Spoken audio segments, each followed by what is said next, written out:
Hello, Ryan here, aka Mac, and welcome. We have the cargo features in Alpha 3.24 finally, so let us check them out. As always, a huge thank you to all of my patrons and channel members. Thank you so much for the support, it is very much appreciated. Cannot do it without you guys.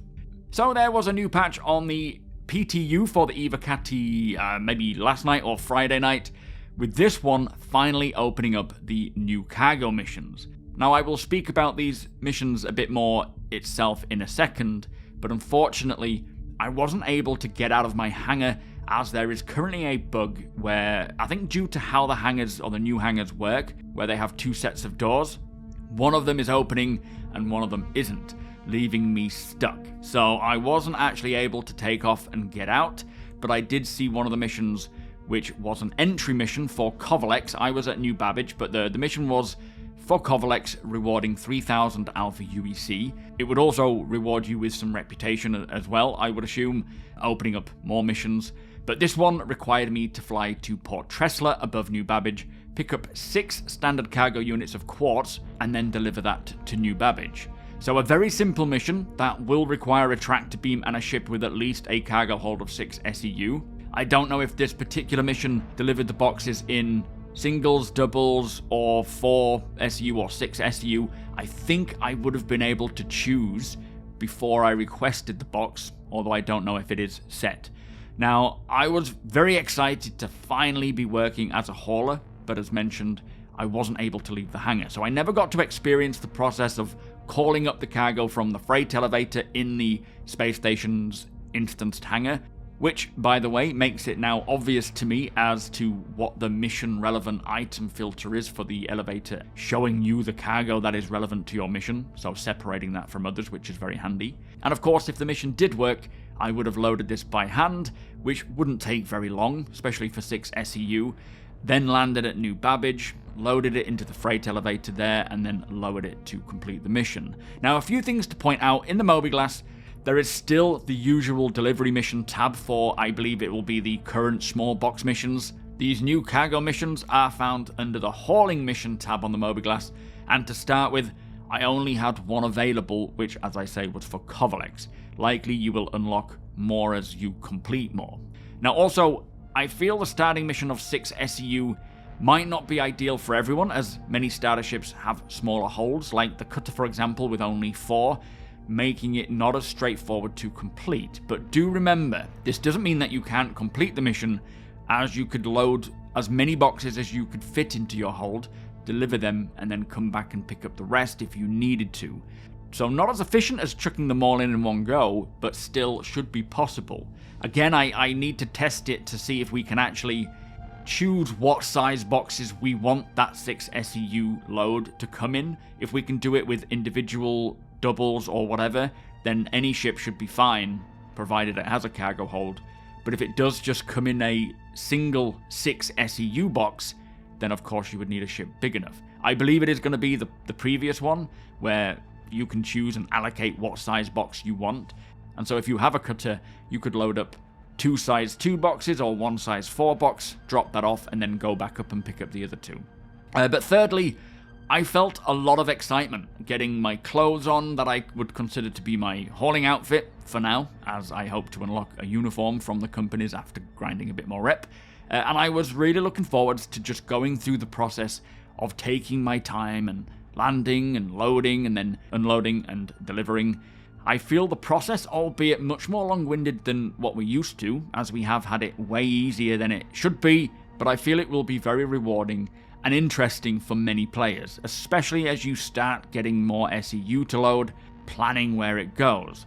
Now, I also, after spending a bit more time with the storage kiosks, or the item banks as they used to be called, I have no problem with it at all, and I actually like the fact that we have a drawer to swap things on and off and in and out of. I don't personally find them annoying, and I think it handles the process pretty well. There are still a few little bugs with the kiosk itself, making the process a little harder than it should be, which of course will get sorted, hopefully before the patch goes live. Also, something to note is this process will likely change to some degree, because we are going to see more physicality to your character, putting on and taking off items like armor, clothing, helmets, so they're definitely not done yet. Now, I will be trying to jump on more tonight to see if I can get a mission done, just even one mission to complete start to finish, but this hangar door issue is a bit of a big blocker that Cloud Imperium will certainly want to fix ASAP. I don't know if it is every hangar or if it is just the one that I was at, or if it's just for New Babbage. As I say, I will have to test it further. Now anyway, let's get to the patch notes. For the cargo hauling missions, it says they have created a suite of legal missions tasking players to move cargo between locations.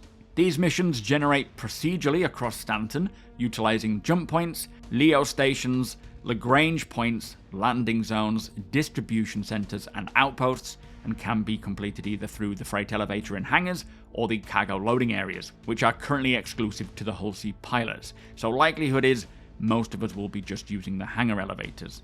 Now, when it says jump points, this obviously doesn't mean we're going to be traveling through jump points, it just means the space stations that are found next to jump points. Now, there are 3 mission variants, being A to B missions, so going from one place to the next, multi-location to single location jobs, and vice versa. So going to multiple locations to pick up the boxes, dropping them off at a single location, or going to a single location to pick everything up and drop them off at multiple locations.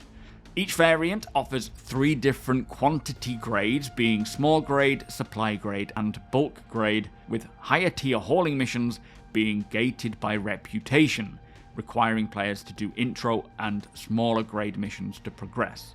And the cargo can be acquired through any freight elevator at the pickup location, even a party member's personal hangar. It says the cargo containers are capped to different standard cargo unit sizes, with small grade jobs offering 4 SEU containers or smaller. Although this initial job was a 6 SEU, it sounds like the box sizes you can get are 1, 2, and 4. So for a 6 SEU job, like the one I was about to take, chances are I could have got it in a 4 SEU and a 2 SEU, or of course, multiple ones. Supply grade will be available in 8 SEU containers or smaller, or 16 SEU containers, depending on the mission itself, and then bulk grade jobs having no container limit, so anything from 1 to 32. So quite the range of job options, and it sounds like it should keep us going for a while, offering enough variations to hopefully stop us getting bored. The jobs should take us all over Stanton as well, and require players to really think about how they are loading up their cargo hold to ensure they do it in the most efficient way. And hopefully as we progress, we unlock a lot more rewards beyond credits as well. And for the initial release of these sort of hauling career jobs or profession, that sounds quite substantial, with of course many more updates and features coming later down the line. Now, other changes in this patch include some lore system updates which are very impactful, especially for us off-grid salvagers. Firstly, it is no longer illegal to damage, destroy, tow, scrape, or structurally salvage an unowned vehicle, and it is no longer illegal to tow ships outside of green zones. So firstly, a great update that when a ship has been claimed by the owner on insurance, so basically they get a new ship, this ship that persists and sort of gets left behind becomes fair salvage. It'll no longer give you a potential crime stat when you are damaging it or destroying it or whatever, which is going to make salvaging and looting much easier, which in itself is going to be even more interesting in 3.24, as players will have accessible inventory slots in their ship, and potentially cargo as well, as that is the focus for 3.24. Hopefully Cloud Imperium can also bring back a way to scan the ship and find out if it is unowned or not. I really hope that they can fix that issue. But in regards to towing, this means players will no longer get a crime stat when towing stranded ships. Again, it says outside of green zone, so if you're inside a green zone, you won't be able to use your tractor beam, but I think at space stations, you should be fine, because you can use tractor beams at space stations, and I believe that if it is an unowned ship, you will again get no crime stat. Or maybe even if it's an owned ship, because many times I have tried to help players in need of a tow, and obviously you just get a crime stat for doing so. So a couple of great changes there that I am very happy to see get addressed. It will require a little testing just to see what the little finer details are, but that's a big win. Now, for ships and vehicles, they made further aerodynamic updates to enable ships to yaw more in atmosphere, plus they have made further Origin M50 and 300 series flight tuning changes. So again, more fine tuning to balance the vehicles, which is going to be an ongoing process for quite some time, and we will see the slightest little changes here and there just as they're dialing it all in from patch to patch. Now, there were only 4 bug fixes with this patch, 2 client crashes fixed, 2 server crashes fixed, a hybrid server crash fixed, and a server deadlock fixed as well. So there you go, that was the latest patch for StarCitizen Alpha 3.24. Still a lot to do and get into the Evocati's hands before it is ready for Wave 1 it seems, but hopefully this hangar door blocker can get fixed and I can get some more testing done. For me, these hauling jobs will offer a lot of fun gameplay, obviously for everybody interested, and a great option for new backers as well. The changes to the lore system are also a big step in the right direction. Now all we need are salvage and towing missions to take vehicles to places like scrap yards, salvage yards, or even an impound. I think that would be a bit of a necessity now.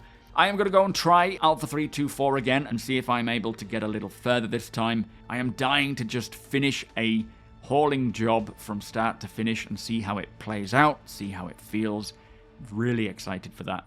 But with that said, if you do appreciate my videos, please do consider subscribing and helping the channel to grow. We are fast approaching 70,000 subscribers, so thank you to everybody who has subscribed already. Come and hang out over at twitch.tv/SuperMacBrother. The link is in the description below. You are all more than welcome over there, whether you are a new backer or an old backer. Great place to ask your questions as well if you have any questions about Star Citizen, the project, Cloud Imperium, and so forth. Hit the thumbs up if you don't mind, it does the channel a big favour, and tick that notification bell if you would like to be notified when my videos go live. Again, a huge thank you to my patrons and channel members. Thank you for watching, and I'll see you in the next one.